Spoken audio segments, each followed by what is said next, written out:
அனைவருக்கும் காலை வணக்கம். ஜூலை 8ஆம் தேதி செவ்வாய்க்கிழமை நோபல் பரிசு பெற்ற ரஷ்ய ஆராய்ச்சியாளர் இகார் டேம் பிறந்த தினம் இன்று. சோவியத் ரஷ்யாவைச் சேர்ந்த இயற்பியலாளரும் நோபல் பரிசு பெற்றவருமான இகார் டேம் பிறந்த தினம் இன்று. ரஷ்யாவின் விளாடிவோஸ்டாக் நகரில் 1895 பிறந்தவர். தந்தை பொறியியலாளர், மின் உற்பத்தி நிலையங்கள், நீரேற்று நிலையங்கள் போன்றவற்றை அமைத்து நிர்வகித்து வந்தார். வசதியான குடும்பத்தில் பிறந்த இகார் டேம் மாஸ்கோ பல்கலைக்கழகத்தில் இயற்பியலில் பட்டப்படிப்பை முடித்தார். கல்வி நிறுவனங்களில் ஆராய்ச்சி பணியை தொடங்கியதோடு தனது உயர்கல்வியையும் தொடர்ந்தார். முதலில் ஆசிரியர் உதவியாளர், அதனைத் தொடர்ந்து ஆசிரியர், விரிவுரையாளர், பேராசிரியர் என படிப்படியாக உயர்ந்தார். இயற்கணித அறிவியலில் முனைவர் பட்டம் பெற்றார்.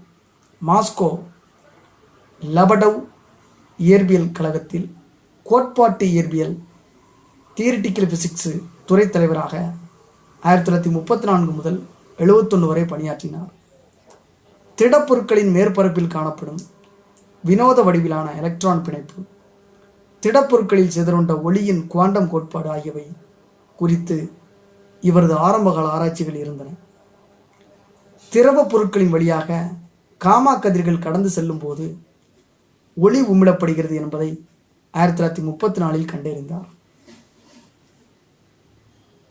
பிறகு சார்பியல் கோட்பாடு, குவாண்டம் இயக்கவியல் பற்றிய ஆராய்ச்சிகளில் இவரது கவனம் திரும்பியது.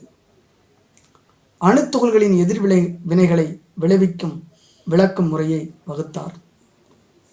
தனது ஆராய்ச்சிகளின் அடிப்படையில் அவ்வப்போது கட்டுரைகளை வெளியிட்டு வந்தார். 1940 முதல் 1950ஆம் ஆண்டுகளில் சோவியத் தெர்மோ நியூக்ளியர்